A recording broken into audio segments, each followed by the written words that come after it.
Photography and video recordings are not allowed, but photos will be available after the conference at ccgmag.smugmug.com.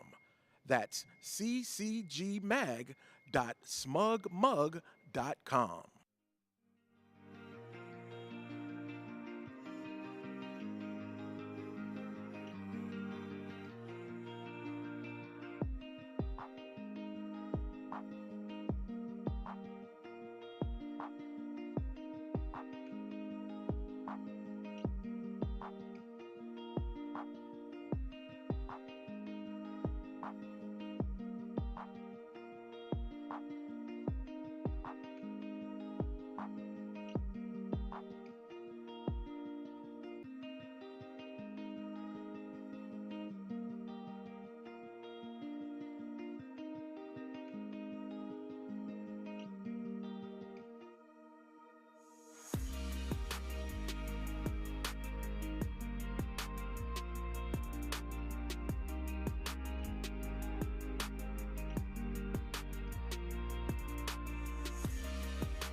Photography and video recordings are not allowed, but photos will be available after the conference at ccgmag.smugmug.com.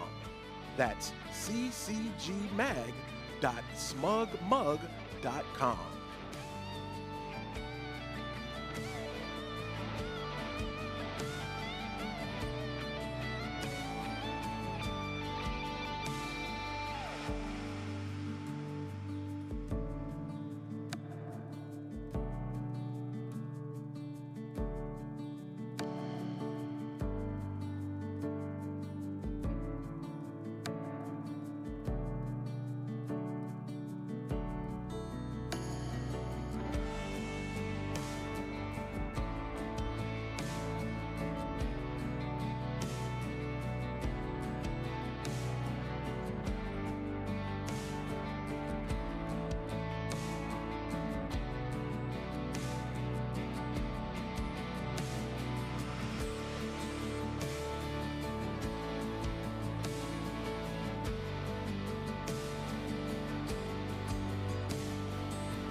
I'm Tyrone Taborn, and it is with immense pride and joy that I welcome each and every one of you, whether virtually or in person, to the 28th Women of Color STEM Conference and Digital Twin Experience. Our theme this year, Waves of Change, Oceans of Opportunities, is not merely a phrase but a testament to the tides of transformation we have witnessed and the vast possibilities that lie ahead. Over 2.5 decades ago, we posed a simple, yet poignant question: where are the women in STEM? Today, we don't just have an answer, we have a resounding proclamation. From every corner of the world, across vast oceans and continents, from the metaverse to AI, they are right here, making waves, charting new waters, and pushing boundaries. Whether you're a seasoned professional, an aspiring student, or someone passionate about the progress of women in STEM, this conference offers a platform to learn, network, and celebrate the indomitable spirit of women who are not just breaking barriers, but also shaping the future of STEM. So, let's come together, ride the waves of change, and explore the boundless oceans of opportunities awaiting us. Once again, from all of us, a heartfelt welcome to the 28th Women of Color STEM Conference and Digital Twin Experience.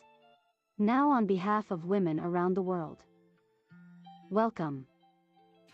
欢迎 Bienvenidos. स्वागत है. ようこそ Bem-vindos. And enjoy the Women of Color STEM Digital Twin Experience, whether virtual, in person, or both.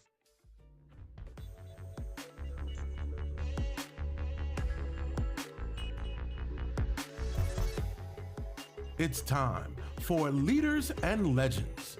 Ladies and gentlemen, live from STEM City, USA and Huntington Place in Detroit, welcome to the 28th Women of Color STEM Conference Digital Twin Experience.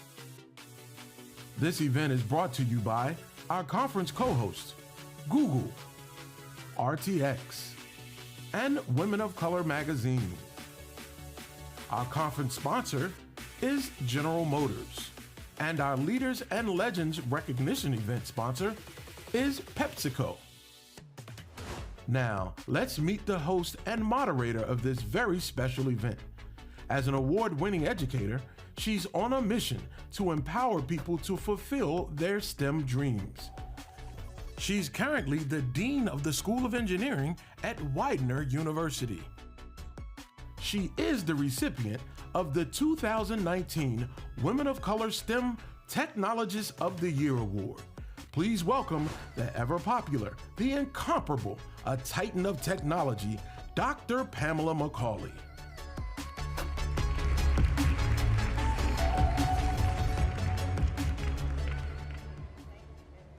Thank you so much for being here. It's wonderful to see you all. And the Women of Color STEM and the names of leaders and legends are as familiar as college roommates, as comforting as a favorite sweater on a chilly day, and as motivating as a parental push to try harder. Ellen Ochoa, Mexican-American engineer and astronaut, and the first Hispanic woman to go into space. Dr. Jocelyn Elders, pediatrician and the first African-American appointed Surgeon General of the United States. And Chen-Sheng Wu, Chinese-American experimental physicist whose work is distinguished in nuclear physics. We are here to celebrate current and future generations, awed by their intellect, astonished by their accomplishments, and emboldened by their example to expect more and to do more. The women technologists who literally made history are among countless others who valiantly toiled in corporate laboratories, withstood the glare of public scrutiny, and bravely conducted experiments amid the vacuum of space. They did this while bearing burdens too heavy to share sometimes, but persevering because they had the faith that their sacrifices would lead other women and girls into science, technology, engineering, and math. And here we are. So we're here to applaud what's happening now. So let's meet our first 3 award winners, who will be presented by Ryan Norris, HII Vice President and President of the Fleet Sustainment Business Group with the Mission Technologies Division.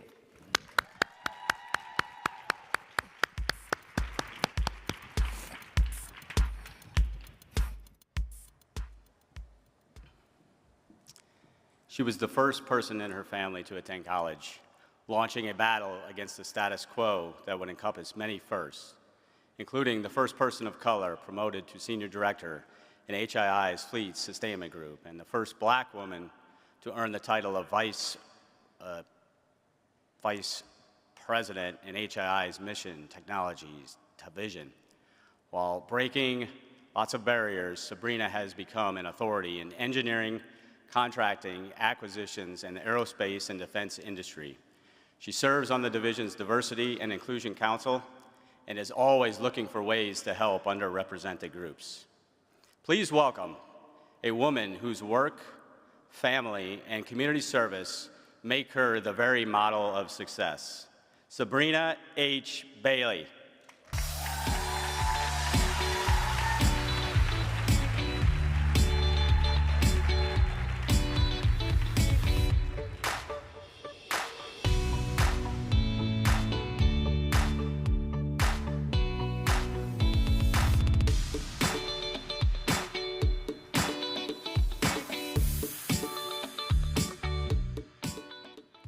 It is a great honor to accept this award and humbling to be among such women of achievement. Thank you to the Women of Color Committee and those who have supported me on this journey, family, teachers, my HII team, and especially God, because I know I didn't get here by myself. It wasn't always easy, and I remember the challenges of being first-generation college. And I know that those challenges still exist for so many today. I want to encourage everyone to persevere as you pursue your dreams. There is no limit to what you can accomplish. Thank you.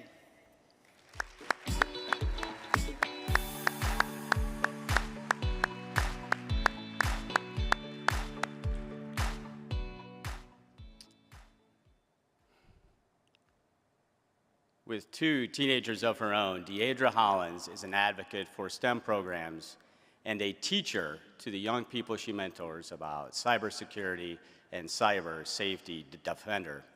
She has built an enviable reputation of showing women and girls of color that there are no limits, a key goal to establishing an inclusive STEM workplace. Colleagues laud her for motivating others through her leadership and her experience in IT, project management, and disaster recovery. She values her coworkers, she knows them personally, and she is quick to recognize and celebrate talent. Deidre Hollins, for moving forward while reaching back to help others, we celebrate you.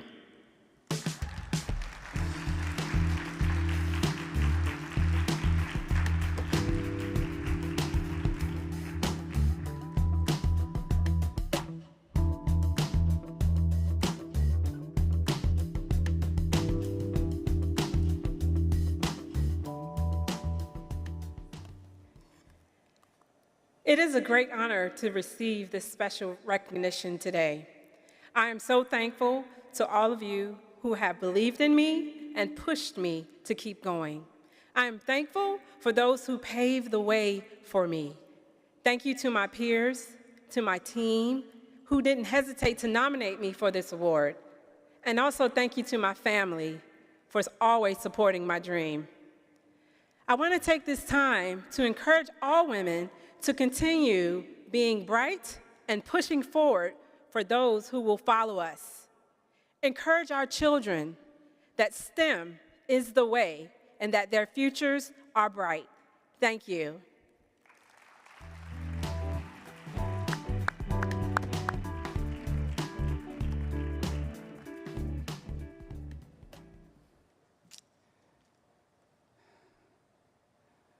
Kiana Jackson is a results-oriented technologist who demands excellence on the job and in her efforts to expand diversity, equity, and inclusion.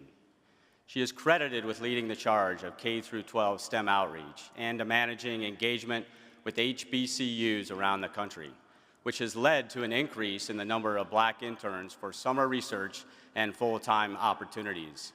Kiana is instrumental in fostering new initiatives and creating a hospitable work environment for all thanks to her extensive experience in culture training, workplace issues, and work-life balance. Kiana Jackson, your dedication, your work ethic, and your vision are making a difference on the job and in the communities that you serve. Congratulations.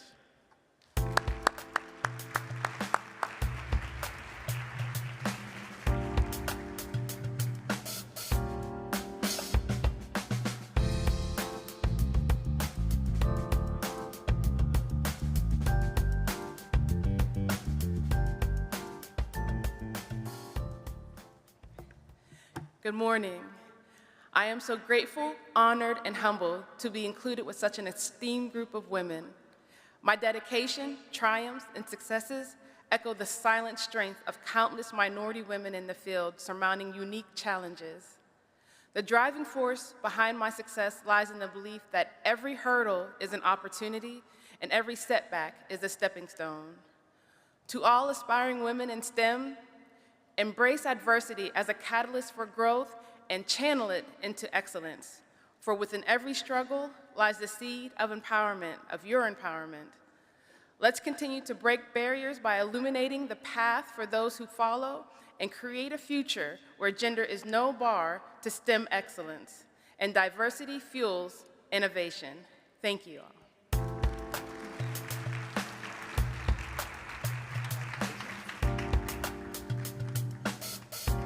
Wow, we are truly in the presence of greatness. This is so awesome. And we are just getting started. So here to present our next three honorees is April Carr, Transformation Senior Director, PepsiCo.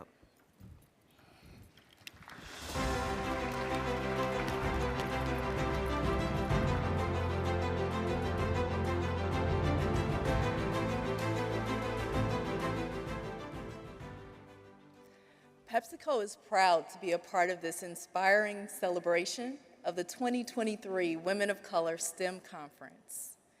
We gather here to honor the extraordinary achievements of individuals who exemplify the spirit of innovation, diversity, and the pursuit of a better future. At PepsiCo, our mission is to create smiles with every sip and every bite, and we understand that good health and a brighter future are essential ingredients for fulfilling life. We're committed to providing nourishment and refreshment to people around the world, while also contributing to the communities that we serve. PepsiCo extends its congratulations to all of the honorees at this year's Women of Color STEM Conference. In the spirit of nurturing both personal and societal well-being, let us together embrace the opportunities that lie ahead. As a united and diverse community, we can ride the waves of change, seize the oceans of opportunity, and contribute to a healthier, more sustainable future for all. Now, I could talk about Dr. Judith Jeevarajan, her accomplishments, and character all day long, but instead, I'll offer some highlights. Her leadership and research has focused on batteries, which go into all of our personal and professional gadgets, from spacecraft to laptops to mobile phones. She's a founding member of the International Association for the Advancement of Space Safety.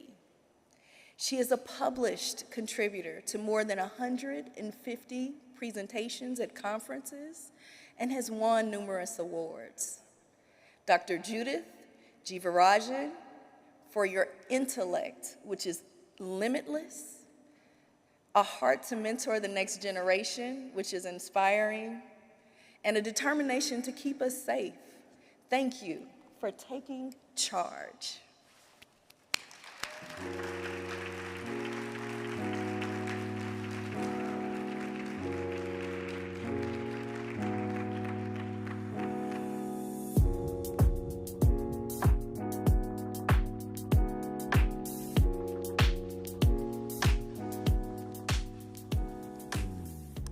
I'm extremely honored to receive this award.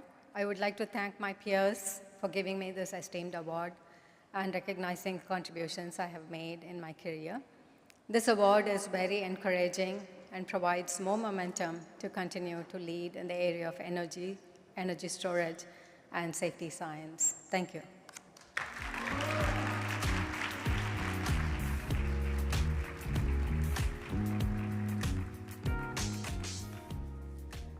She is known as a top-notch professional who is a caring leader and trusted mentor, someone who is always ready to lead and lend a helping hand.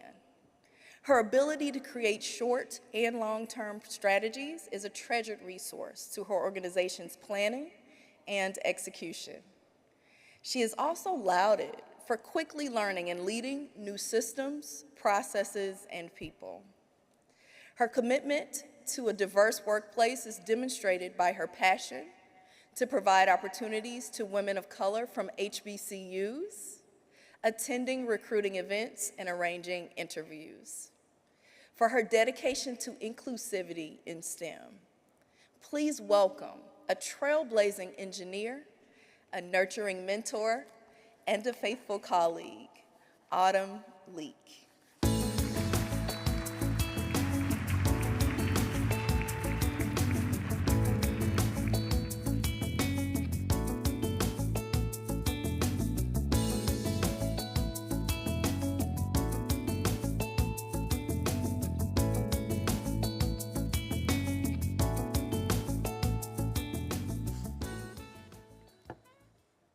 I am profoundly humbled and honored to stand before you today accepting the Women of Color Special Recognition Award. This moment is a testament to the power of resilience, perseverance, and the unwavering support from those who have stood by me throughout my journey. I stand here today not only as a representative of my own achievements, but also as a beacon of hope for all those who dare to dream beyond boundaries. To the Decision Committee, I thank you for this incredible honor. I'd like to dedicate this award to my late brother and grandfather, who I know are both with me in spirit today. I'd also like to thank my supportive and loving husband and parents. Thank you.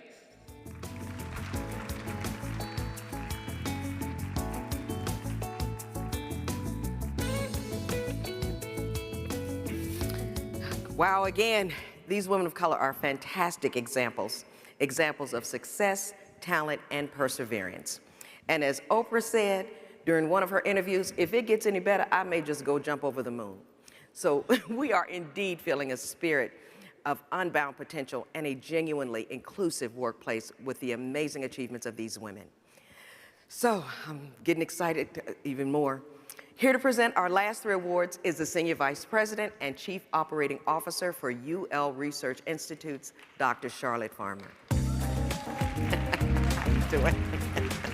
Good to see you. Good morning, everyone. At UL Research Institutes, we are working to make the world safer. We have invested in a global impact strategy focused on resiliency and sustainability, individual and societal health, and safety at the human-digital interface. I could go on and on about our impact. Today, though, I'm going to focus on our awardees. First up, she is a mix master extraordinaire, blending skills and resources from the civilian and military worlds to create staff and deploy projects and multiple capabilities.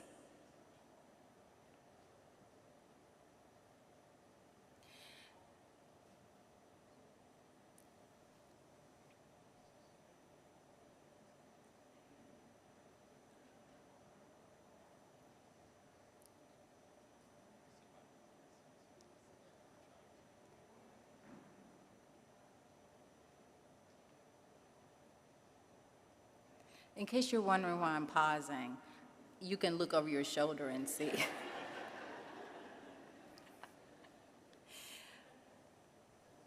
Just go to the beginning. You're going the wrong way. This is fun for me too. I need you to go all the way to the beginning.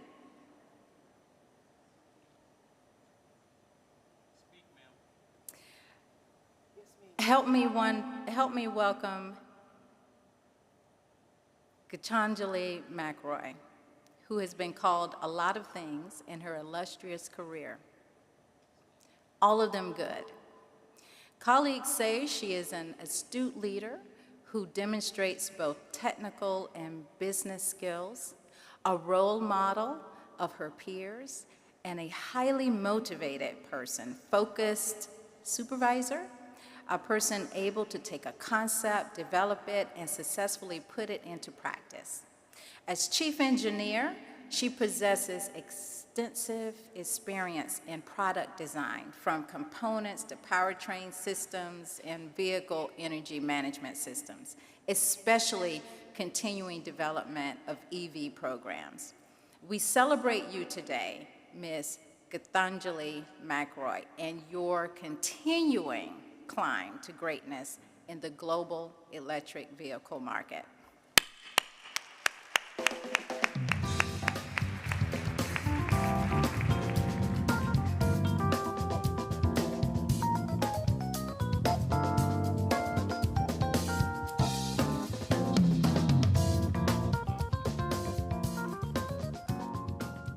Good morning. I'm honored that my team nominated me, and I'm humbled to have been selected along with the accomplished women here today. I offer you all my deepest thank you. I first walked in as an automotive engineering co-op student in 1988 into spaces where I was often the only female, and I was one of a few people of color. Women of color, even fewer still. Over the last 35 years, I've witnessed a movement towards diversity, a growing awareness of the importance of inclusion. There's still a long way left to go, and I'm continually heartened by the bright young women of color I have met, who will be our future industry leaders and innovators. To my fellow women of color in STEM, I applaud you, and I cheer you on as you make a difference in your companies, your industries, and your broader communities. Thank you.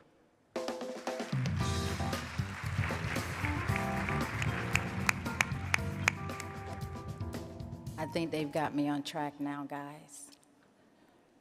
She is adept in all areas of logistics, supply chain management, and manufacturing, from manufacturing all the way to the end customer. Her dedication and drive have allowed others to thrive in a dynamic working environment that demands quick study and even quicker execution. One colleague who has known her for more than 30 years says, her career, passion, and her results are an example for all women and those who are part of the Latino community. Another praised her work ethic and mentorship of team members. Today, we honor you, Ms. Ana Lucia Ochoa Lorenzi, for your empathy, determination, and courage while maintaining a high bar of excellence for all to emulate.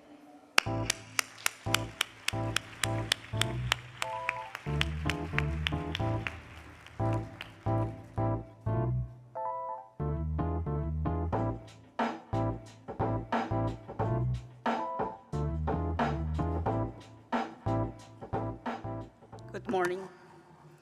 It has been a long journey to get here to this point in my career. I had the best examples of resilience at home with my parents and my siblings. My husband and my son have always helped me to focus my goals, and they continue to motivate me daily by enjoying every moment in full since they jumped with me into this life adventure 8 years ago when we moved abroad. Being here today will allow us to continue fostering alliances with many other women facing similar challenges and continue pushing to create a world full of opportunities for us. I look forward to celebrating this accomplishment alongside all the other fantastic award winners. Thank you, God, And thank you to my mentors and all of those who supported me today. Gracias.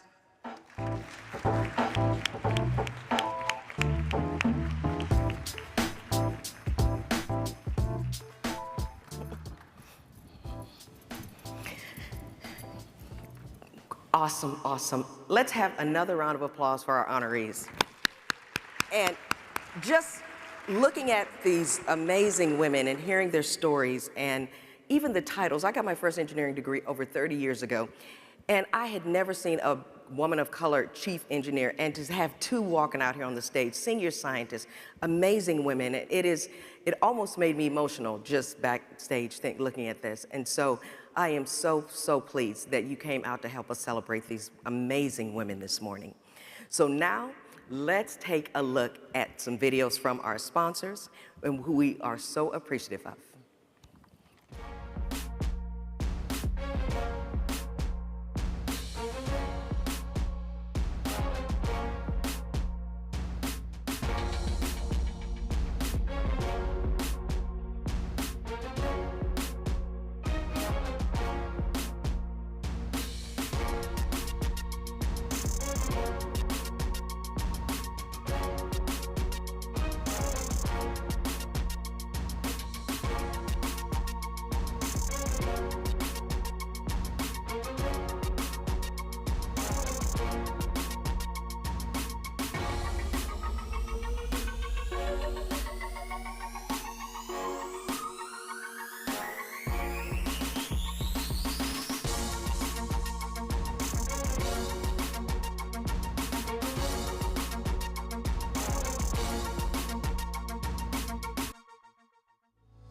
The power of us. All of us. Not just some of us. Not most of us. All. It takes all of us to tackle the world's toughest challenges in aerospace and defense. It takes diversity to be a force multiplier that supercharges innovation, attracting the best and brightest minds, and creating lasting generational change that's good for our company and good for the world. That's why we champion leadership programs, training, and employee resource groups to strengthen a culture of inclusion. Drive economic empowerment through our supplier diversity program. Use public policy to advance education and justice reform, and invest in the communities where we live and work. We are RTX. The status quo has no status here. We're powerful when we act as one, in this moment and in all the moments to come. You, me, us. We're stronger together.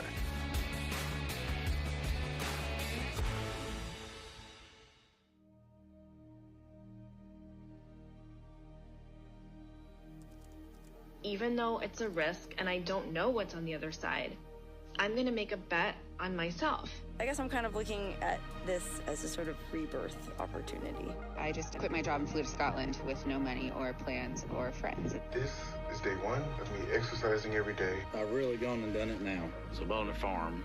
Turned in my 2-week notice. I just took the leap. Yeah, I'm really liking how my hair's been going. I feel like we're on the verge of a renaissance. They say to do what you love, and I love to dance. Oh my God! I'm proud of you! I can't imagine a more beautiful thing. Having any fun yet? Carnival is back. Rio is back. This is dedicated to the disabled community. This is our moment. I wanted other women and other people of color to know it is possible. Sydney McLaughlin, there is no stopping her. That's a world record. When I was a little girl, all I wanted to see was me in the media. Change has become a constant. The way we embrace it defines our future. I've never seen this kind of courage. They're fighting with all they have. The word freedom right now means a lot for us. This could be the beginning of a new era. You know, I call it evolution, is what believing looks like. And don't you ever, ever give up on you.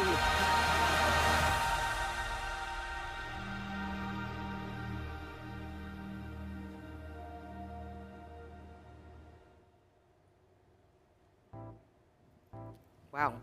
Well, thank you again to our sponsors.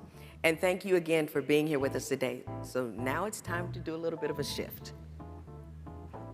So ladies and gentlemen, it's time to climb into our intellectual submarines and take a deep dive into some technical topics like AI, the metaverse, and blockchain. And I just want to know why they got my music is still going. I can flow with it. I just want to make sure I'm doing what I'm supposed to do. Okay. So we're lucky to have top experts to guide us in our fireside chat. First, I'm going to bring out Dia Nguyen, Principal DA, Responsible AI, AWS, Amazon. Dia is a leading voice in promoting AI ethics and is clear about the rapid advances and potential pitfalls associated with such sophisticated technology. She believes inclusion is key and is a mentor to the next generation of Black technologists. Dia, let's welcome Dia.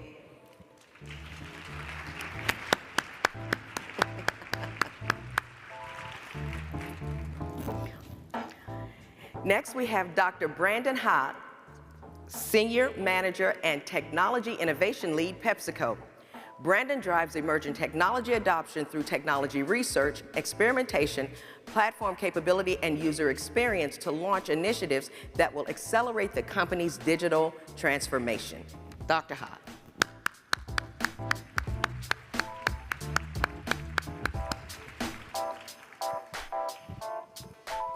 Awesome. And finally, we're going to bring out Rebecca Wilkins, Divisional Vice President of Research and Development for Abbott Neuromodulation Business. Rebecca leads a global team of technologists developing novel treatments for neuropathic conditions such as chronic pain and motion disorders such as Parkinson's disease. Okay, awesome.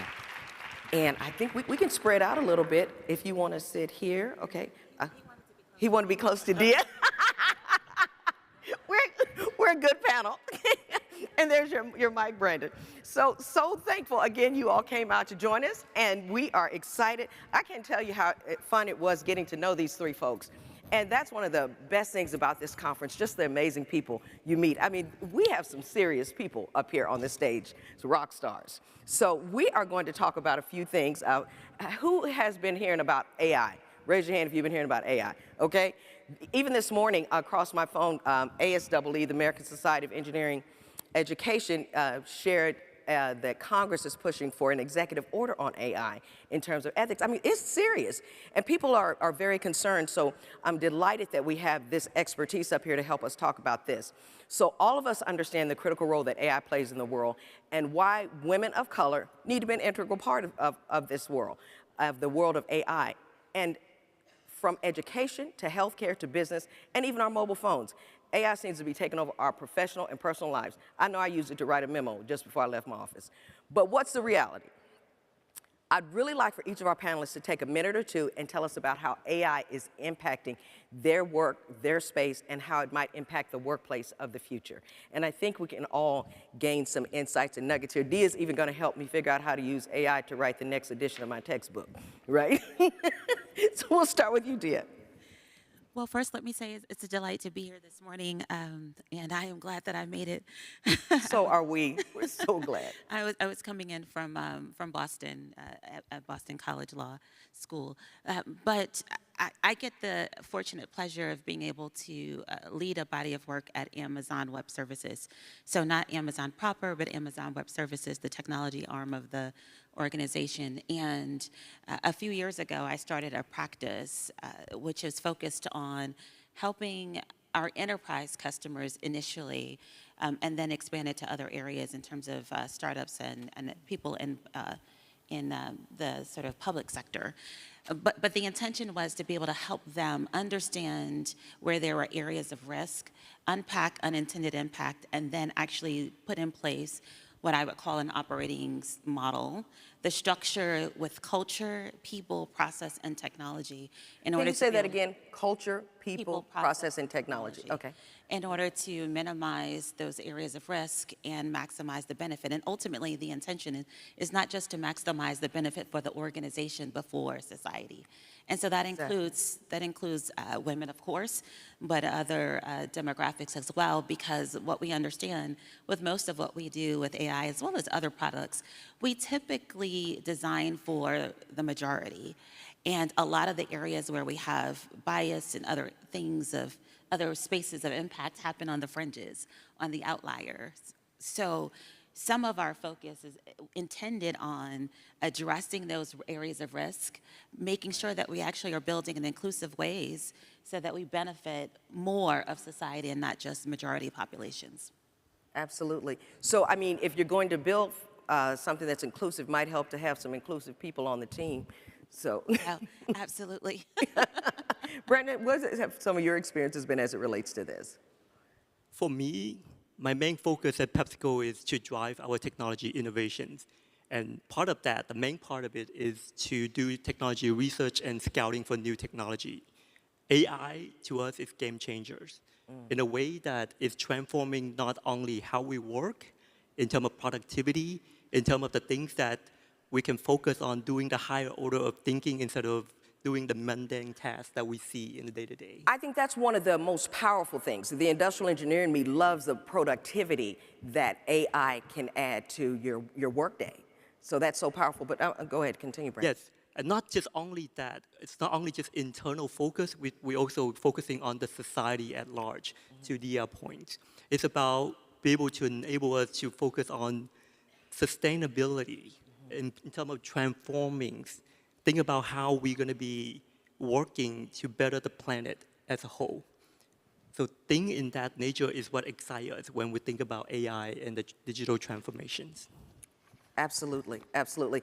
And wanted to jump you in here, Rebecca. I know you're doing a lot in this space as well. So I don't know if this, can you guys hear me? Okay. So AI is completely transforming healthcare. So when I look at the advances we've made with AI, it's incredible. Starting with just kind of the more basic AI that's used to diagnose and identify things through imaging like cancer. So we have kind of this opportunity to identify, diagnose, treat well before things would have been identified maybe by the human eye. And I see a world where there'll be just body scans of humans and they'll identify things well before symptoms occur.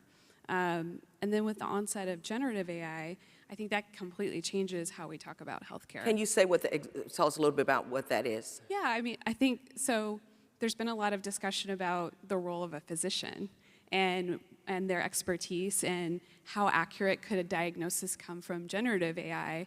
And there's studies about the accuracy and the empathy level coming from generative AI. And we know there's biases in how healthcare. Yeah, I still want a human to see me when I go to the doctor. I mean, I can appreciate AI, but I don't want to roll up to a computer in my gown. Okay. Well, and you know what? There's something really interesting about what she's describing. And the study came out earlier, a few months ago, and we were having similar conversations with a number of CEOs and executives and some investors. And I actually think that is the role of people like me who are thinking about the implications that technology has. So even though we can say that AI can do a lot of things, there are some things that maybe it shouldn't, right? And what we're a proponent of is actually having an augmented workforce.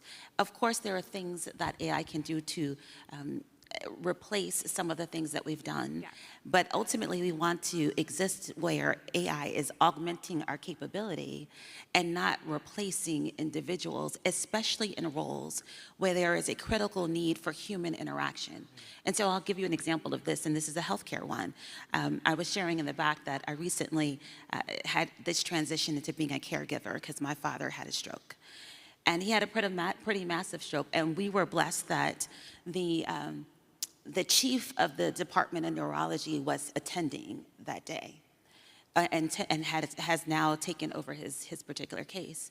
And AI actually recommended a course and provided some assessment of his issue. And they were actually saying that there was stenosis in his brain and in the vessels.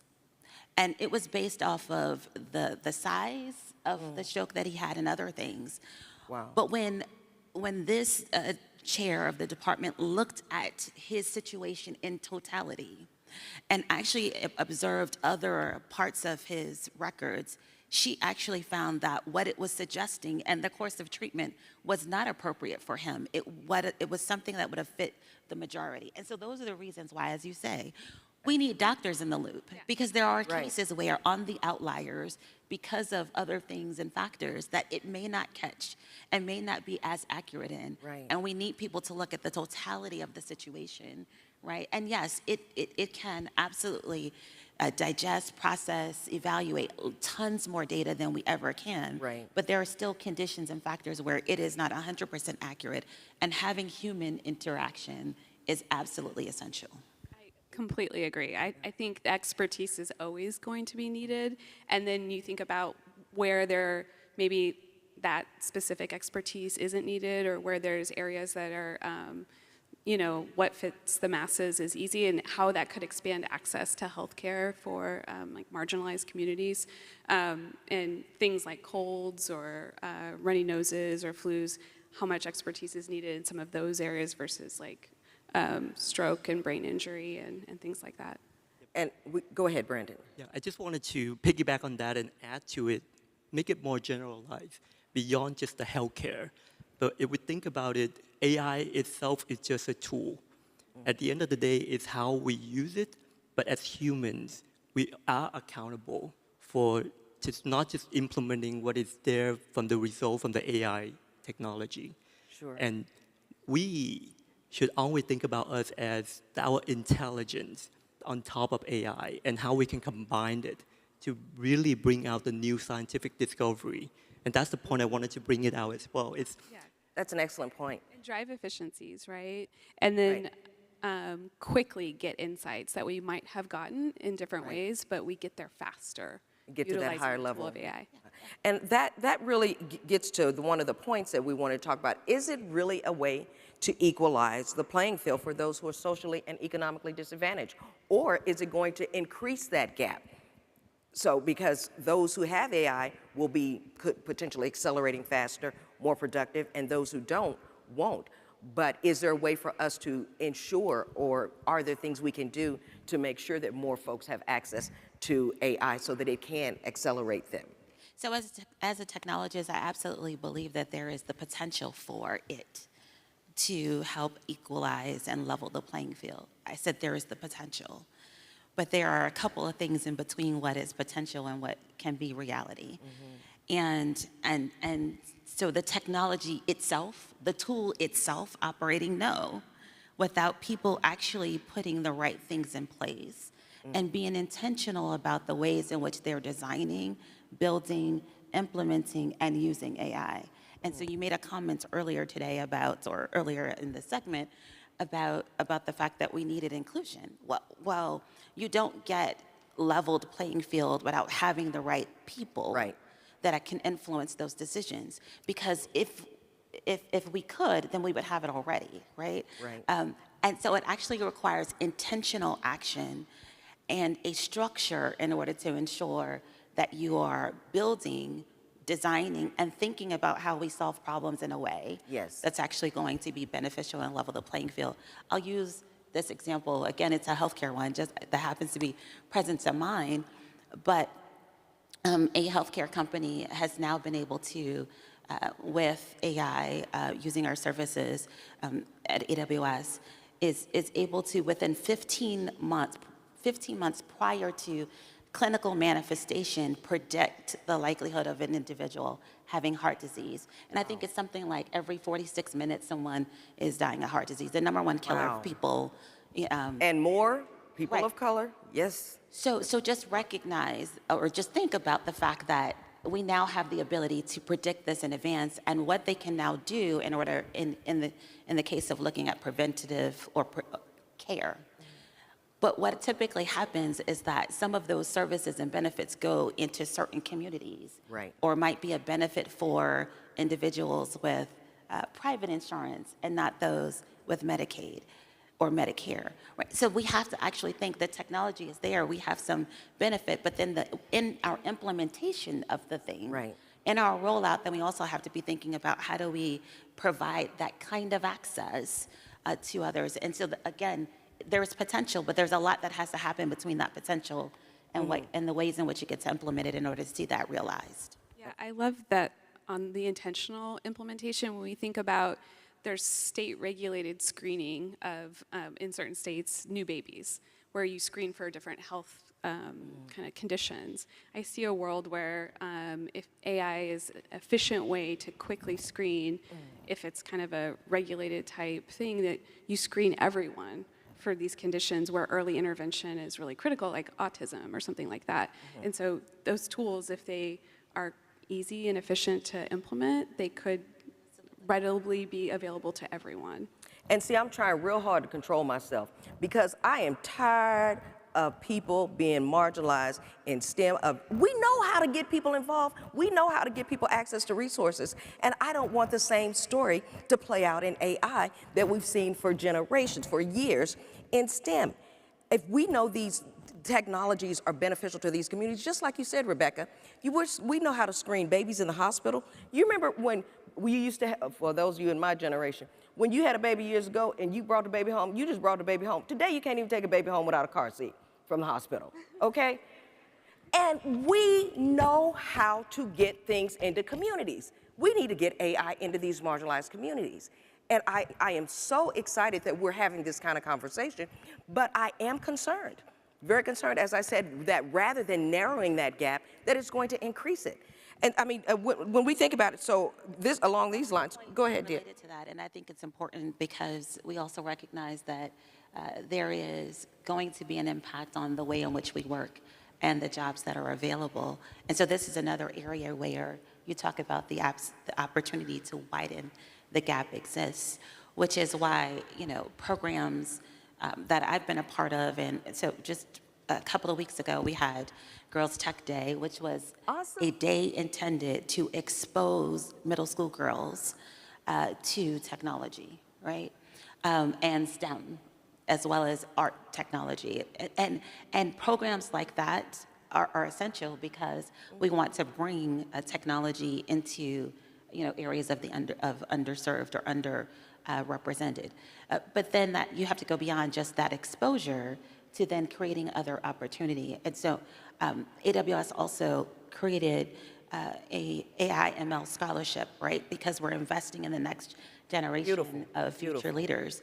And so this scholarship program is actually in partnership with Udemy, which is providing students opportunity to learn and get degrees in AI and ML, right? So that they can have a seat or a place in that. But that is not enough because, you know, the 20 million that was invested isn't enough to tackle the vast gap that we're talking about. And so we have to actually make sure that other institutions are partnering with academia and investing in our community organizations, et cetera, to ensure that we actually are bringing others along. When we still have, you know, billions of people that don't have internet access, then we know that there is still opportunity. It's shocking, right? Yes. That folks will be left behind. And in our goal to provide AI to everyone, right? And that's what generative AI did in the context of ChatGPT did in the context of generative AI, is put this powerful tool in the hands of many. Then it requires us also to think about, like, how do we provide the other areas of access so that they can too have the opportunity to play. And that is such a good point. I agree with Dia on that one. I think in our decade, just the past 10 years, things changed drastically in terms of how the technology has been democratized. Yes. ChatGPT, it's being accessible by everyone. Right. I think that is a catalyst for us to be able to design a more inclusive futures. Absolutely. And Brandon, that's a good point. And we used to talk about how everyone doesn't have internet access, but most people have cell phones. Okay, and so in designing these things, these tools to make them more inclusive, thinking about the environments in which they're used. So we started talking about collaborations, and Rebecca, I think we chatted earlier about this. What kind of new collaborations between AI and other technologies do we expect to see in the next 5 to 10 years? And I think you talked about how. I think every technology is going to be impacted by AI in every industry, whether it's financial, healthcare, we've talked a lot about, that's my area. Healthcare will be transformed with AI. I think the criminal justice system, where there's a lot of opportunity, we know there's bias there, and then entertainment. There's a lot of interesting discussions around art and how generative AI, how that plays a role in the creation of art, whether it's literature, visual art, movies, etc., music.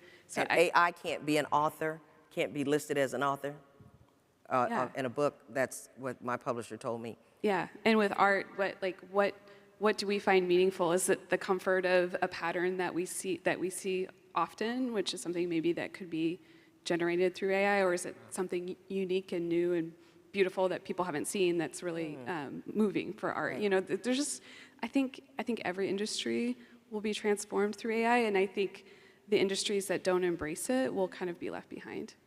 I have to agree, and I hope we sound positive. I am hopeful. I mean, this is a Women of Color in Technology, you know, so we are optimistic and hopeful, but we're realistic. I mean, there's some real challenges here. And I mean, I think it's so important when we look from an exclusive standpoint, you know, how AI is going to be used. And so let's talk a little bit more about the inclusion. Do you think the science of AI will be more inclusive in its design and programming? And that's a question we have for discussion. Well, if you have more people like the folks around here, I think there's a good chance, but I'm going to be quiet for just a minute and let y'all jump in here. Exactly. I just wanted to say, we all here is going to be in control of the futures. I mean, I'm looking over here, the women of leaders that we have in this forum. Isn't it beautiful? So beautiful. And we have the opportunity to drive forward the agenda of being inclusive when we design technologies and we make the technology being used in a higher purpose, sustainability. We got to think that outside of the box, outside of what we do in a day-to-day in our job, but think larger in terms of how can we just be able to do things that we are not able to do today. So back to your questions about what are the other technologies that we think will be in concert with AI. For me, another technology that's really excited is quantum computing. Because when we think of quantum computing, this really be able to get us to the, I would say, the new scientific discovery, be able to really understand down to the subatomic level, which we are not able to do today. So with that kind of just innovations, there are a lot of opportunity out there. So that's going to be seeds and seeds of opportunities that we'll be able to tap into by not just only quantum computing, but also metaverse. Be able to do things in the metaverse, be able to bring people together virtually, because physically we're not able to because of the constraint of space. Beautiful. That is a beautiful segue to talk about the metaverse, because I wanted to get to that. So the metaverse, I mean, because we can talk about AI all day. I mean, seriously, it's enough to cover. But when we think about the metaverse, and we know CCG has a metaverse, you're going to hear a little bit more about that. But it's a cool name, cool possibilities. But what are the real cold hard facts about this interconnected and immersive virtual space? Will it be a nurturing village for women of color? Will it be a haven? Will it have some of the same disparities as those as we suffer in the real world? So how is the metaverse making us rethink what we're doing in our organizations and even in our personal lives? So toss this back to you, Brandon, a little bit about more about the metaverse. And how many people know what the metaverse is? Raise your hand if you'd like a little more explanation about what the metaverse is. We probably should just alter the name a little bit, because metaverse is very specific to a specific organization and not necessarily the technology as a whole. Okay. Right. So, good point. I agree with you. So when we think of the metaverse, we have to think again of the different dimensions: the augmented reality, the virtual reality, the extended reality, and there's so many different opportunities that we can tap into. One is we can connect people in this virtual space. I think that's one area. But the other area that's focused on with the product designs is with be able to design digital twins, be able to design solutions using virtual reality. So that way we can test things out, vet things out before we actually develop the products. And I think there are tremendous values there, and it's going to be transformative for across all the different industry, healthcare, automobile, everything. I feel that is also a very transformative technology that we need to keep our eyes on in addition to AI. Go ahead. I wanted to say, so we had a discussion about intention and being intentional about building inclusivity with AI, right? So we know with AI, the base data that trains the models, the biases that are in that, and the biases that are in the people training the models affect the overall,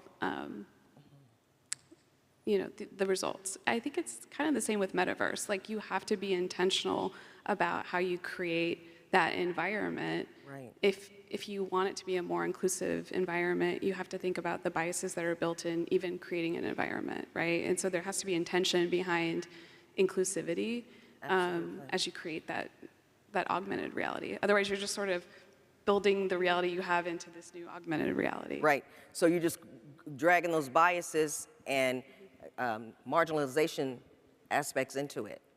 So I want to. I'm glad that you mentioned that, and I just want to pull on this thread a little bit since we're sort of hinting towards and talking about bias. And it's one of the things that I often like to share with folks because maybe we don't recognize, but we all have bias. As human beings, we have bias. People often talk about them as the mental shortcuts that we have that actually help us process things very, very quickly and make judgments and sort of move and navigate in the world. And given the vast amounts of information that we are now consuming on a daily basis and that is being bombarded us, sometimes our biases are useful and helpful in helping us navigate and process. The thing is that some of those biases also get created as a result of negative experiences, information that we've been shared, or experiences and encounters that we've had, or things that family members have shared with us and told us. And so the intention as human beings is that we, one, recognize that we have bias and then find ways to disrupt them. And the disruption is necessary because that is what actually helps stop us from responding and reacting in ways that could be harmful or discriminatory against others.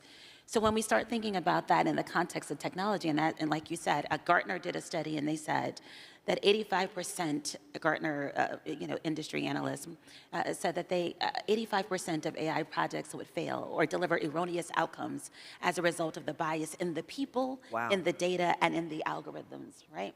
And so we have to think about, one, how we train and equip people to understand that, but then give them process and structure in order for them to be able to remove the bias and disrupt those things in our technology. And to that point, the same is true when we start thinking about the metaverse and what we do, right?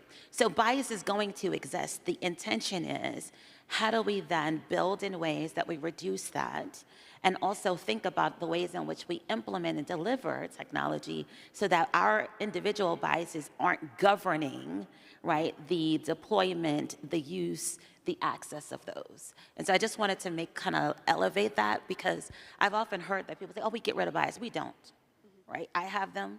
I'm biased towards bright colors. I prefer that. Now, that's not something that's actually... No, I'm from Oklahoma. I don't really like people from Texas, so I understand. And you know, while my color preference may not be an issue, but for some, or a major issue, that might turn out into something else other places. So I just wanted to elevate that. Now when we go back to like the conversation in the metaverse, and to your point, right, there is opportunity, and I like to think about it. Technology gives us opportunity, right? There is opportunity if we build in ways and do the right things. And I mean, we have to recognize, while the metaverse or extended reality environments today haven't reached the hype or haven't reached the level that the hype had previously, we have a generation of individuals that live in them every day. Roblox is the largest metaverse or extended reality environment. And there's some 80% of our students that live in that environment between the ages of, I think it's 13 and 21. Right? And what is They're this? living Roblox. It's a game. Most people know Minecraft, but Roblox is bigger than Minecraft, right? They live in that. So when we talk about the next generation and what that means, they are very much accustomed to, and all of the games that are being created now are being designed in ways to actually provide this immersive experience. So we're seeing it a lot in games. In the world of gaming, we're seeing that now in areas of education and training, because you get to simulate environments, right? And that's useful, as you were saying, in developing things. But we're finding companies now explore opportunities to move into that environment. And one of the other things I'll say, and I'll shift it to someone else, we're also thinking about, I've had an opportunity to work with the Australian Police Department and start to unpack, like, how do we actually address crime that's happening in that virtual world? What does that look like? What is crime? Because we understand that in the context of visible, like what's happening in the physical, but what happens in sort of the virtual actually has an impact on our physical, and how do we then respond to those kinds of conditions? And so there's a lot that's happening in that space, and people are actually watching, even though it hasn't risen to the level of the hype that exists. I think there's still more to come there. I think in terms of augmented reality, how do we think about education? Because I think it allows a connection of people across all regions and geographies. I attended a augmented training reality, and we were in a classroom, but it was people across the world sitting in an agile transformation classroom. And I feel like it could be a way of expanding educational access, like, and combining people that are truly across the globe. I completely agree with that. And of course, being in education, and after us, coming out of the pandemic, and we saw how quickly we shifted as a global society to connect and get business done. And then of course, innovators and entrepreneurs, we were doing pitches. I'd done a lot in terms of the I-Corps program, NSF I-Corps program. And to see the mindset change so quickly and go virtual, and now looking at, if we go virtual with the metaverse, it's a whole nother experience. So we can remove or begin to remove the issue of access and really bring people in. So I'm hopeful, and that's a whole nother panel discussion, that we will take the lessons learned from the pandemic and couple them with all of the new technologies, immersive technologies, AI, and really begin to narrow that gap in terms of accessibility and awareness. So I'm just going to drop a little something here as we talk about that and the lessons from the pandemic. I think that there's something for us to pay attention to, because there was also a lesson from the pandemic with regards to the absence of social interaction and the impact that it had on human beings. There is something of value in terms of our human interaction. And while we can think about this virtual reality and all the things that we're doing sort of in the digital world as being beneficial, there's also a side of that we have to pay attention to. And so, one of the things that came out of the pandemic was this increase in folks having mental,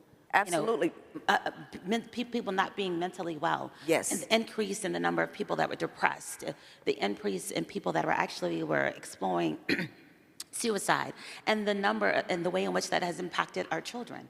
And so when we think about now bringing them into that immersive environment, we also have to consider, like, how do we create the right kind of structures in a way that doesn't propagate the impact that we saw, because that was a microcosm of what could happen in a largely digital environment. We're operating that way.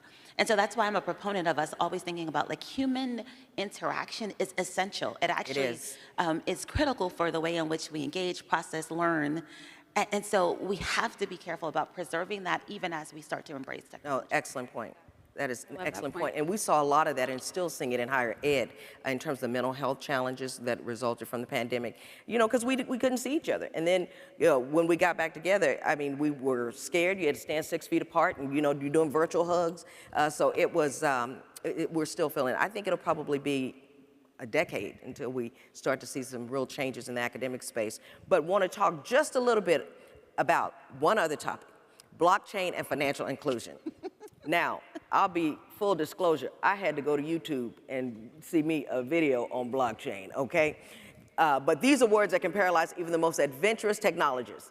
It shatters our traditions because blockchain means we can provide and obtain secure financial services without banking intermediaries. Well, Rebecca and I were saying, how long is this going to be like this? But does that mean those without bank accounts can access and safely transfer money without banking institutions? How much of blockchain gospel is hype and how much of it's real? And can it bring the long elusive dream of financial inclusion to marginalized communities and people of color? So I told you, I learned on YouTube about blockchain, so I'm going to toss this to Rebecca to share a little bit about blockchain with us. We were talking about blockchaining in the back, and it's so yes, we use it, and we use, and I don't think blockchaining is always just for financial reasons. Just safe transfer of data, right? In healthcare, we use that very often, and we think about. Rebecca, can you, for those who may not know, can you just say what blockchain is? You know, give a brief description. So maybe Brandon might want to jump in, but look, so if you think about a secure way to transfer data that cannot be altered, so it's a data record that cannot be altered. Right. And to add to Rebecca, we think of blockchain in terms of decentralizations. So we don't need to rely on a centralized authority in order to transact. And that really opened up, to your point, in terms of to the minority community, be able to enable people to be able to access to technology through blockchain. So that is an exciting aspect. Now, for me, when I think of blockchain, I think of it has the ability for us to be able to, going back to sustainability, be able to map from end to end where things are, how things progress, and how things evolve. So imagine we have potatoes that we harvest. We know where it's being harvested. We know what we do with our potato. We know how we package our potato and where we serve our customers. And so from that point of view, we enable visibility and transparency. I think that is an exciting piece of blockchain. Okay. So we've been thinking about this a little bit, or having some conversations about this in the context of, I'm going to take us back to the beginning of the conversation with AI, especially given that there is the potential for deep fakes and other sort of areas of expanded scamming as a result of generative AI. And so there's been some conversation and actually some exploration around the possibility of using blockchain in addition to some other techniques to be able to provide authenticity, right, of a bit of data, a record, et cetera.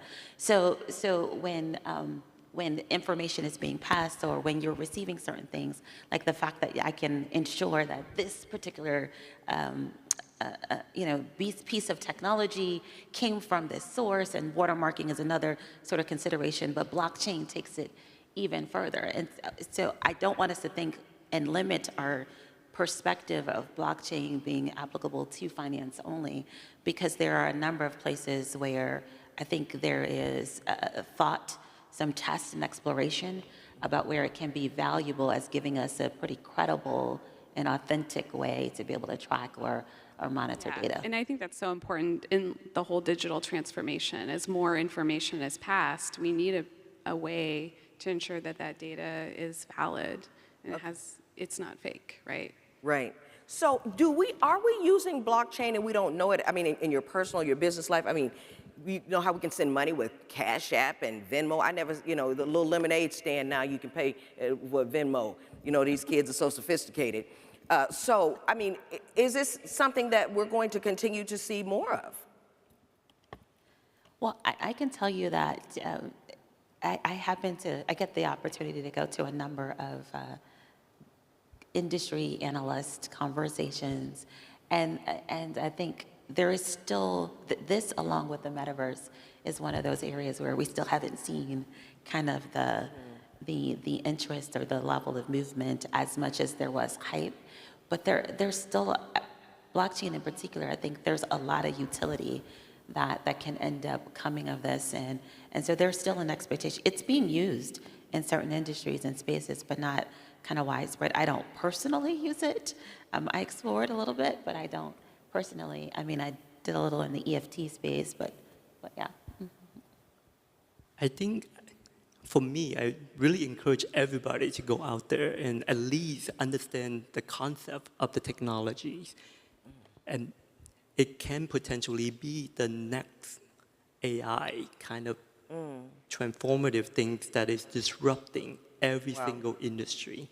And so it's always good to have it in our radar. It's always good just to learn and know what it is, so we're not being falling behind and just get caught. Excellent point.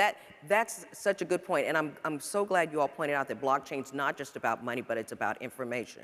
And so, do we think that it could be a game changer? And I appreciate you saying that we really should learn about it. I mean, we really need to understand what is this, and is this something that can be beneficial to us in our careers, in our personal lives? So, I think we all have some. I was going to say YouTubing to do. I should be ashamed of myself. I'm an educator. Let's go learn about blockchain. Well, no, YouTube is a valid place to learn. YouTube is a valid, yeah, it is. I think we have to be careful because we do allow it for citations now. Okay. Well, and I think that's such a great point, but it applies to all the topics we're talking about. I mean, I think everyone should go understand AI, metaverse, blockchaining, but every technical thing that is being utilized, like, the more you utilize the tool, the more you understand it, the more you have a tool in your toolbox that you can use in your career and in your personal life. So, like, growth is so important, and when there's these new things that are coming out, the people who go learn about it, they can utilize the tool, and it's very powerful. I think McKinsey did this study that talked about the shelf life on skills. And this was from a couple of years ago, and they were saying, gone is the day that we go to an educational institution, we've received a degree, and we feel like we've done and accomplished the thing, and then we don't actually go and continue to further our education. And at the time, I think this was 3 years ago, I haven't looked back at a recent study, but probably 3 years ago, they were saying the shelf life on skills was about 18 months. Now, I can imagine that has decreased significantly. So the point that you're making in terms of us being open to and available, being in sort of this continual mindset of learning is important because technology is advancing at a rapid rate. What we talked about at the end of last year and the predictions that were made about technology the end of last year has completely changed as a result of generative AI and the movement this year. So what we knew last year is no longer valid or has shifted and changed. That's amazing. We need to be very, very open to the technology. But I think here's the other bit of this. It is an opportunity for those of us that are people of color as well. Because when you start to understand these skills, these technologies, then hopefully there's an advantage. We're talking about us being able to be included. Well, there's space, or there needs to be space and opportunity for us to bring our voice, our perspective, our learning to that particular area and industry. And if we don't learn, then you certainly don't have the opportunity to inroad there. Absolutely. And I want to get some Q&A in, but I do want to say, think about this. We're at the Women of Color in Technology Conference. And how many people here heard at least one thing that you didn't know about? And we're at the technology conference. So in addition to us learning, I want to encourage us to talk about these things in our communities. Talk about it at the church. Talk about it to your little neighbors, to your little cousins, because so many of them, if we think we need to learn, in our communities, so many people in our communities have no idea about this, and it can be game-changing for them. It can enhance their educational experience, their career opportunities. So we have a responsibility not just to educate ourselves, but to take this back to our communities. So we would love to have some questions from you all. Where's my, I thought I had a mic somewhere. Right there on the floor. It's right there. If I put my glasses on. Okay. So we would love to hear from you. If you have any questions, please come to the mic. And I know y'all not shy. We up here at 7:30 in the morning, okay, under these hot lights. So surely somebody will make their way to the mic. But while they're doing that, I think it's so important. Okay, thank you. See how they do us? Okay, so let's get back to AI, because I think there was a point about AI that we were trying to cover, and I rushed us into discussion of the metaverse. So when we were talking about the potential in the next 5 to 10 years, and I love, Dia, that you said that it's different from 18 months ago, what we thought. It's different from 10 months ago. Wow. I mean, so how do you keep up, or what's the response when things are changing so quickly? So I would. So part of my I'm fortunate that part of my job is to try to keep up. So I spend a good part of my day. I actually have a Google alert that sends me. That's a good idea. Sends me the articles and anything that was written with the words ethical, trustworthy, responsible AI in it, sustainability. There's a couple of terms, and basically Google gives you the ability to like put this alert. You can send it to yourself daily or weekly. I send it to myself daily.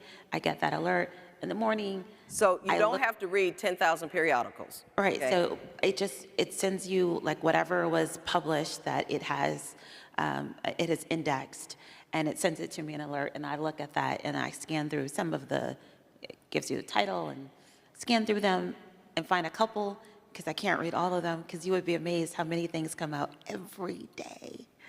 But I scan through a few of those and then I read.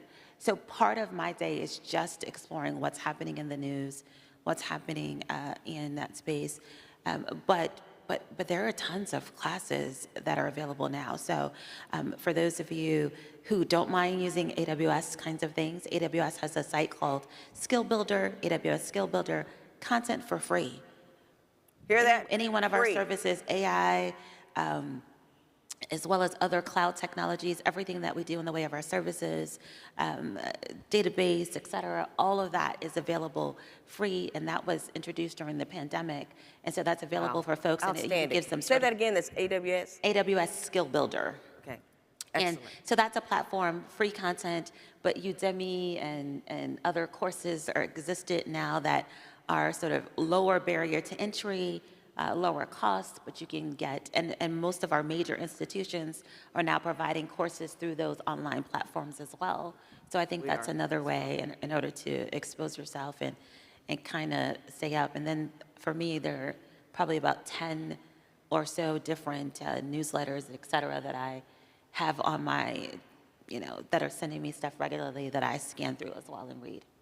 I totally agree with the, I also have a daily feed that I constantly checking, because we are being bombarded with all the new things that's coming almost daily. Yes. It's just we have new product launch, new startups. It's coming on a daily basis, so we need to keep up with it. And that's one way I do it. And then to also the point, there are open sources of learning that we can get on the internet. AWS, Google, Microsoft, you name it. There are open source platform out there that we can really tap into and learn about the new technologies. Furthermore, the point I wanted to make beyond just learning is that we also have to understand our biases when we learn about and read about things that are online. Trust but verify. We have to put our analytical thinking head on and making sure that we understand the bias coming from the authors, coming from those publications, to make sure that we have the balanced point of view. Brandon, that is so good, because so much of our content that we consume on a daily basis is curated for us and keeps us in an echo chamber. Right. Right. And this is confirmation bias. We hear the same things over and over again. So being in, I use this word often, but intentional about seeking out other perspectives and other voices. But as you say, trust but verify, I think is essential so that we actually are open to. And think tanks and other things like that. I sit in a couple of those just to be around other people that sometimes have consenting or differing views and perspectives to help me as well.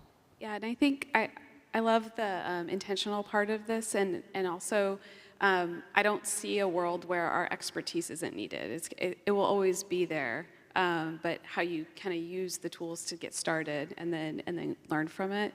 The discussion about everyone learning these tools, I just wanted to add, it's also knowing what tools are out there. We hear a lot about ChatGPT, but that's not the only large language model, and kind of understanding what tool is best for what you're trying to use it for, whether that's in your personal life or if you're looking for a partnership within your profession. Like, there may be reasons why you would pick one tool over another, and I think that's also an important thing to learn, is what are the differences in these tools, what do they provide, what types of securities they have in place, how they might be a good fit for what you want to use them for. I think that's also part of the learning cycle also.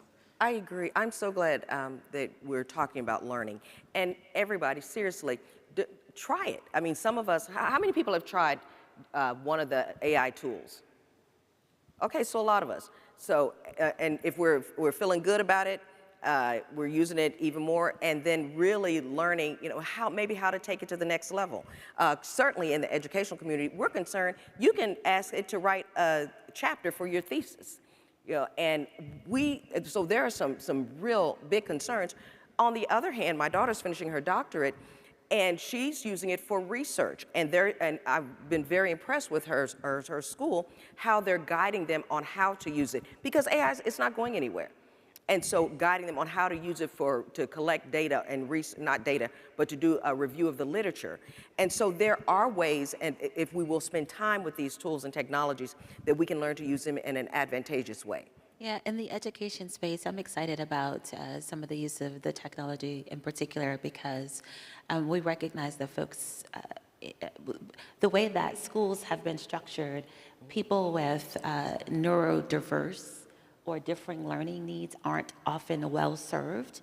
And many of the schools have made adjustments to have them in general classes versus having them isolated into special education, et cetera. But then that also creates other dynamics in terms of the class. And so what we're seeing is a great bit of opportunity for personalized learning that augments the teacher. And then when you think about the fact that you have schools, in many cases in the public school system, where classes are over capacity, and so a teacher with 30 kids can't actually provide some of the individualized attention that students need. And so there is, great work that's being done to be able to provide learning aids and supports for teachers that can help in those environments where you have large, so there's some really cool things. Pearson and Kaplan have some cool things happening in the personalized education space. But again, these are tools and opportunities to augment the teacher, not to replace them. Yeah, I am very hopeful that these technologies will enhance the educational experience and enhance personalized learning, because I think everyone should have an opportunity to grow and learn and develop. And so, again, I'm very hopeful about this. Are you all seriously not going to ask one question? All right, thank you, ma'am. Good morning. Good morning, and thank you. Morning. And tell us your name and where you're from, please. Yes, my name is Brittany Wynn. Hello, Miss Wynn. Hi. Cousin. Hi, cousin. And I'm from Newport News, Virginia. I'm with You HII. might really be a cousin. Awesome. We might be. We'll have to talk about it. You say cousin? Yes. That's your cousin? No, we have the same last name. So, but my husband's family is from Virginia, so that's why I said she might really be a cousin. You never know. Right? Yeah. Hey, we'll fam. have to chat afterwards. Hey, family, how you doing? So my question is in regards to security. I know we didn't really touch on how security has been transformed with AI. So I was hoping that you could touch on that, as well as how can AI be utilized for industries who really need to have that security for their proprietary information, and how they can be able to successfully use AI in that regard. Good question. I can start with that. I think security for us is always top of mind. And with AI, it sits on both sides of the coin. So it's on the red team and it's also on the blue teams. So when we think of using AI, we have to be intentional. We have to start with having the design with the security in mind whenever we develop a new applications or new solutions. So that way we gotta make sure that those security aspects are built in and it's not an afterthought. Absolutely. When I think about healthcare, I think about some of the security concerns are obviously access to people's personal health data. So that's an utmost concern. And I think we were just talking about this in the back, that certain industries will probably have their own regulations about how AI is used to ensure that it's safe. And it's always going to be like a risk-benefit type of assessment. And for industries that have higher risk, there may be more regulation around the security.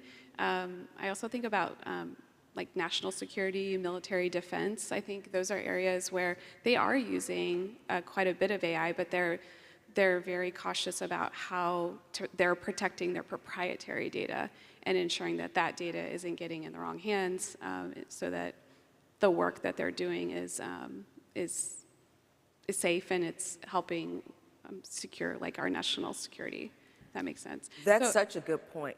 Go ahead, Rebecca. I'm sorry, I didn't mean to cut you off. No, I have family members that work in defense, and they're doing some really, really interesting things with AI, but they're very cautious about the data sets that they use, how they train their models, and ensuring that they have a lot of, and they always have those types of protections around their data anyway, but especially with the types of models that they're training. So I'll offer two things. One is there's a heightened or a new sort of playing field as far as security or cybersecurity in the AI context, right? So not only what you have to do in terms of securing your data, but also what you want to do in terms of securing the system, environment, and then, you know, the technology or the algorithm as well. And so there's been a lot that's been happening in there. When we start to look at generative AI, it's increased the sort of exposure and area of potential vulnerabilities. And so now they're thinking about, you know, what ways do we now reduce some of the exposure that we have when we start to use generative, because it can create content, it can create code, and so that's another area of impact. Now, on the other side of things, and we can talk a lot more about that outside of this, but the other side of things is that you also have AI now being used as a tool to help more predictive and in predictive environment, understanding sort of your landscape, understanding what's been happening in your environment or your network, being able to understand where vulnerabilities might normally occur, exposing those, and then having, you know, pathways to be able to reduce some of the vulnerabilities in your environment. And so that's another set of things. So people are using it to analyze your environments, your data, as well as to provide other preventative or protective measures. So you've got these two things, but there is a lot that's happening now and a lot in the way of study and sort of new exploration in terms of techniques, because on the cybersecurity side of things, when we start looking at generative, there's a lot more that needs to be done. Much, much more work to be done from a security standpoint. Thank you. Do you have a question? And while she's approaching, I think it's interesting that all three of the concepts we're talking about, none of them really have regulations, metaverse, AI, or blockchain. You know, so we're in new territory. Yes, ma'am. Hi, yes, my name is Dr. Trish McDaniel. I'm from the U.S. Army. And it's really nice to hear you talk about what we're doing in the Defense Department. But one of the things that we found, and especially on ChatGPT, is everything there is not real.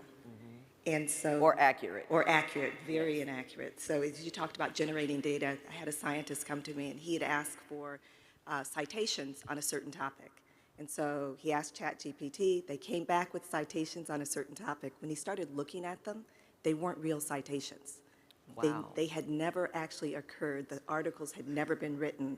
And so we started kind of digging into it, and somewhere along the way, it had the system had to give an answer. So there wasn't data available, so it made up data. Wow, did you hear that? Be careful. So I don't think people recognize that, and I'd look at it and say, how do we curate the data that our AI is using in the open source environment so that it doesn't pollute kind of the overall answers? So I think there are a couple of things to think about. One is ChatGPT is one application, and it happens to be the application that most of us have been introduced to this technology, but it's not necessarily the only, or maybe not even the best, right? Now, to your point, it was largely trained on publicly available internet data. And you were just saying, we were just talking about like the internet, everything on the internet is not true. It sure is. So you just have to have that as a sort of baseline. Then what you're talking about is this notion of what we call hallucinations, right? The fact that it can give some information that is seemingly accurate, but not accurate at all.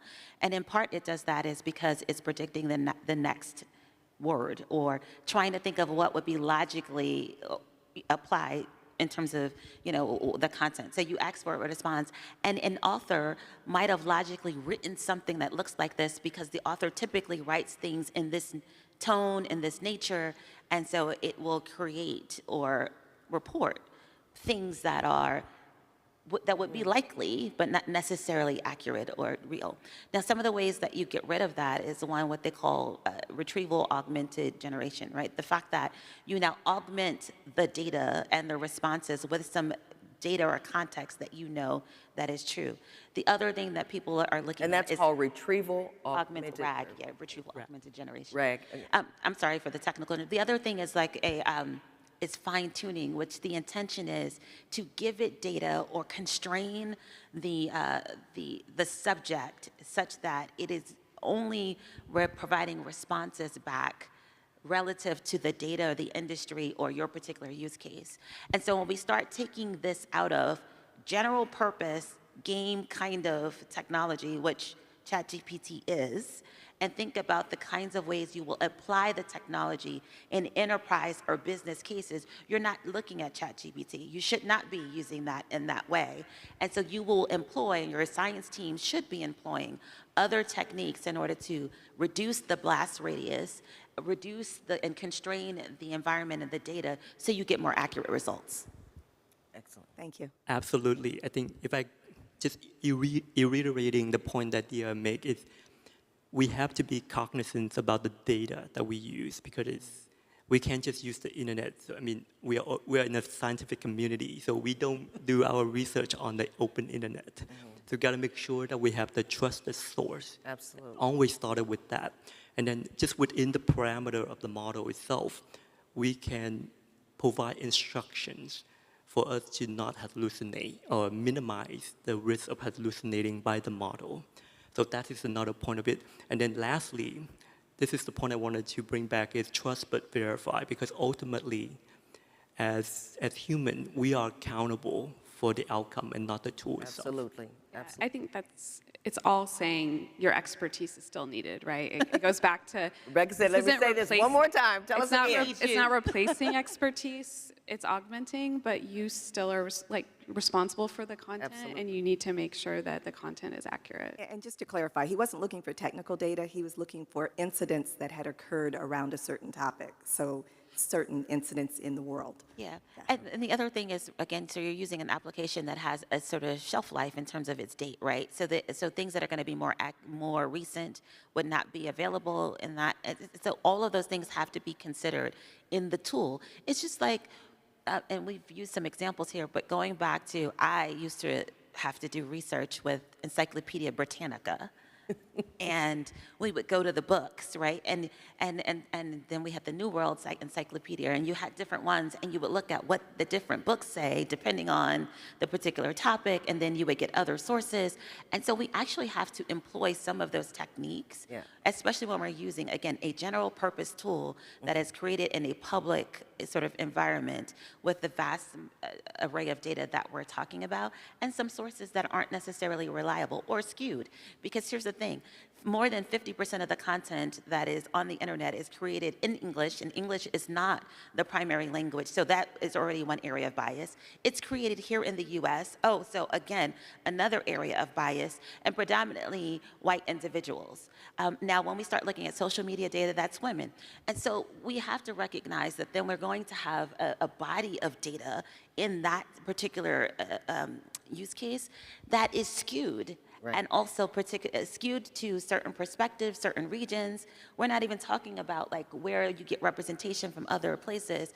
And when I talk about generative AI, I try not to narrow it to that application because there's so much more that people are doing when they're getting large data sets. And in healthcare and other industries, they have a lot that they generate of their data of their own.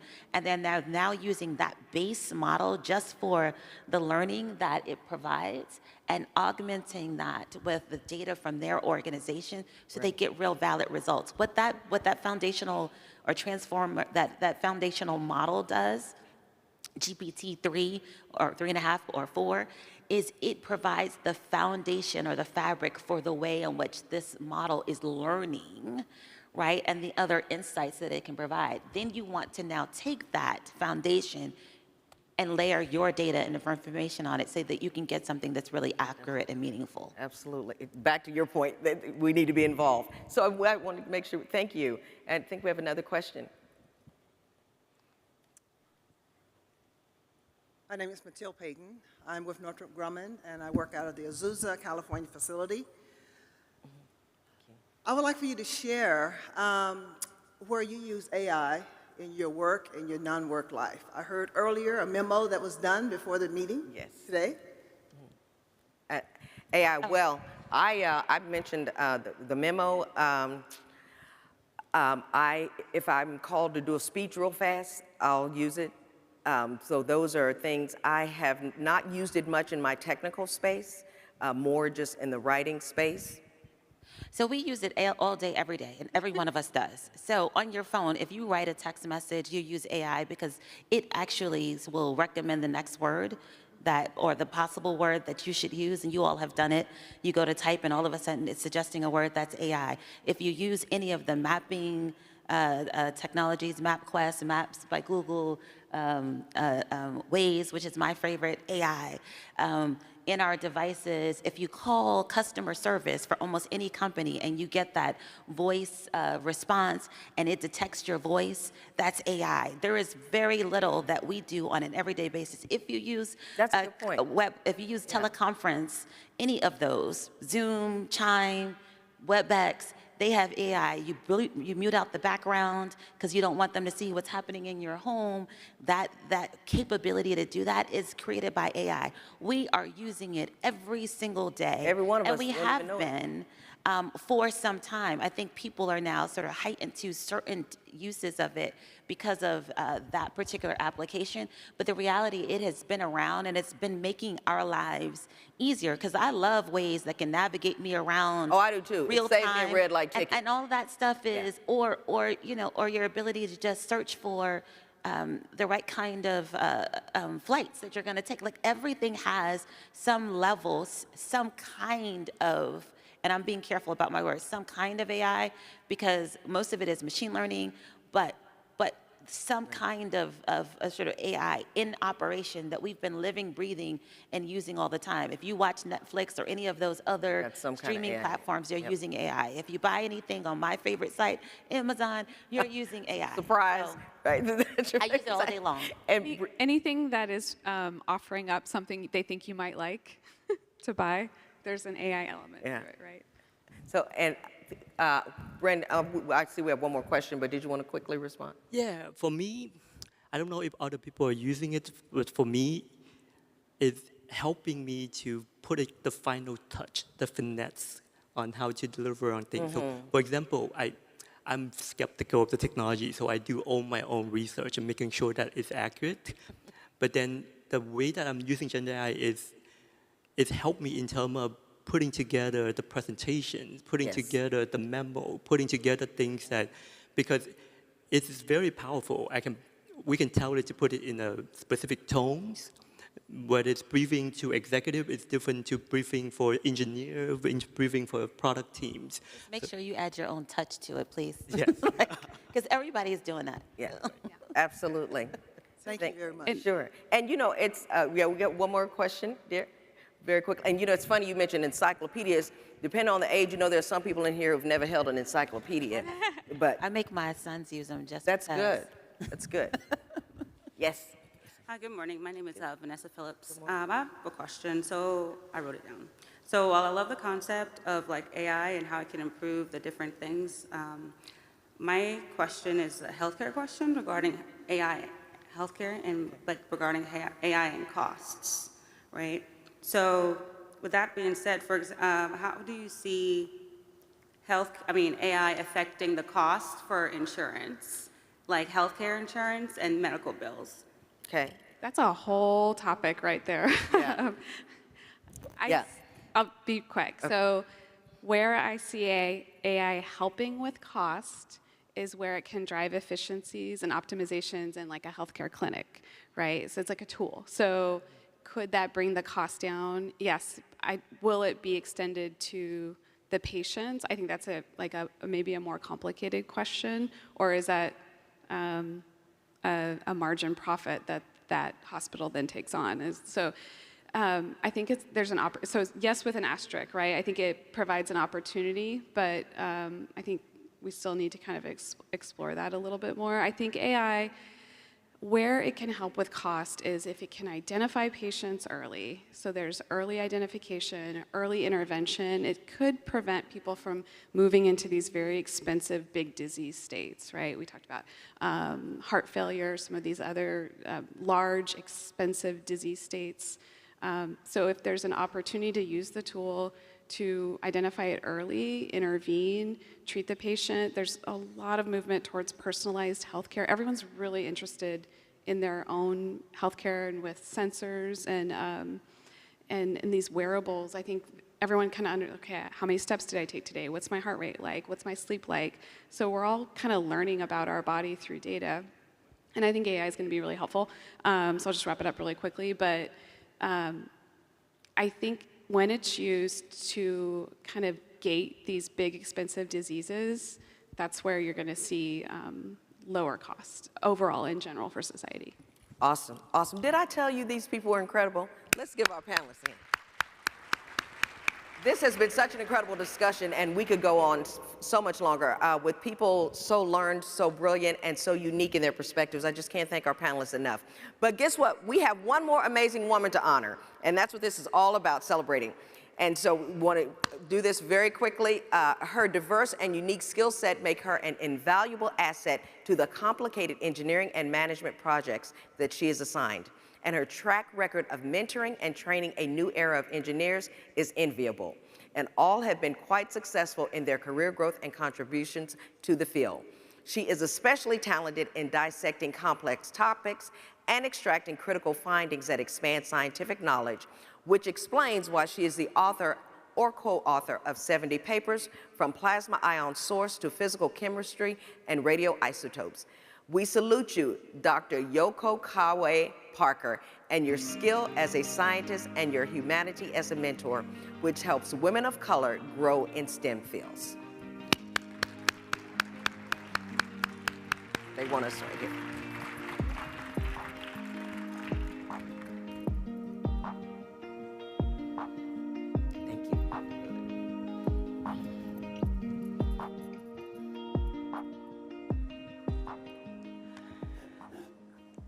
I have been fascinated by science, especially systems I cannot see, since I was a child.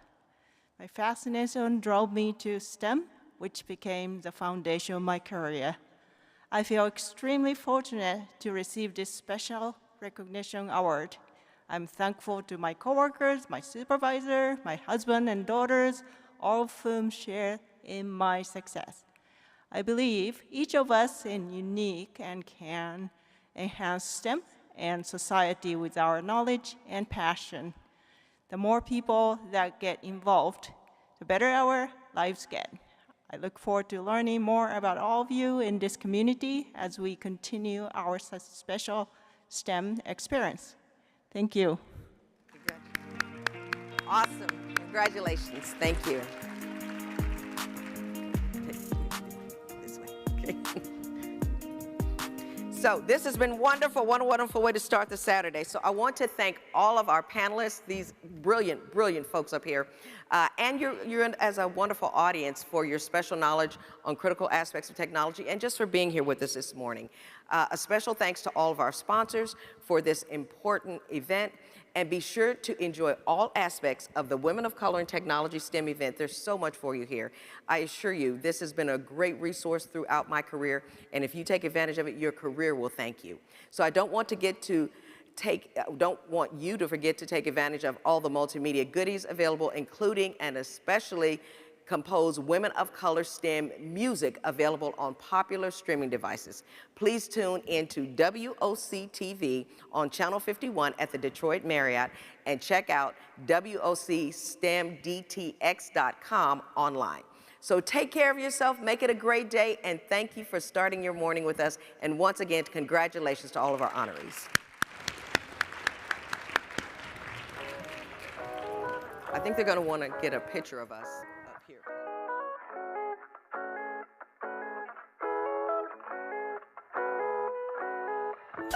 She's got a mind that's sharp as a knife, breaking barriers every day of her life.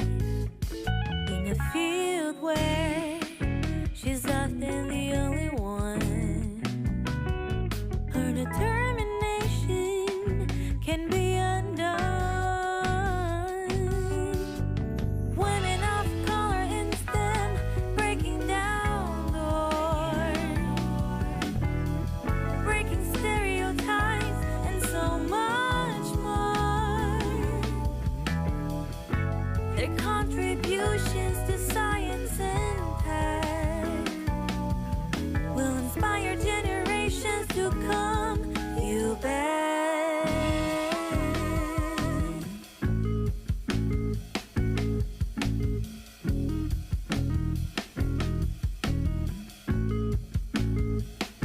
From coding to chemistry, they paved the way.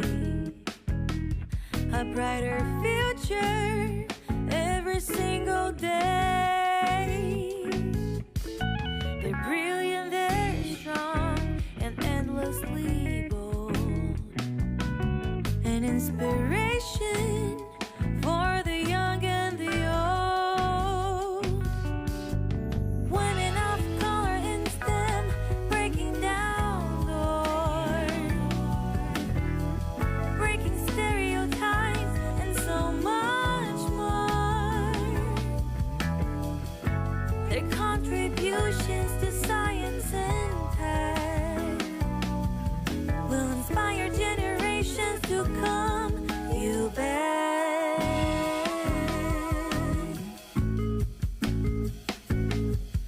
Innovators and trailblazers aren't afraid to speak. Their stories of success are the ones we need to seek. Their brilliance and talent can't be denied. Women of color in STEM, we stand by your side.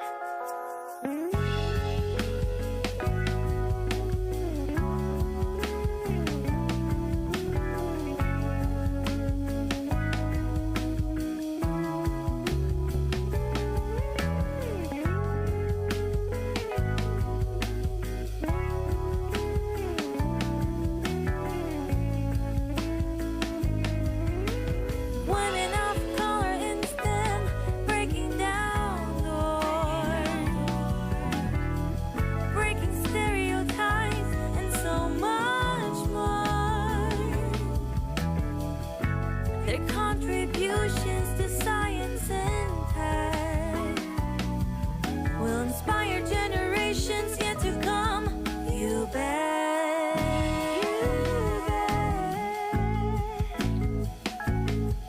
You bet.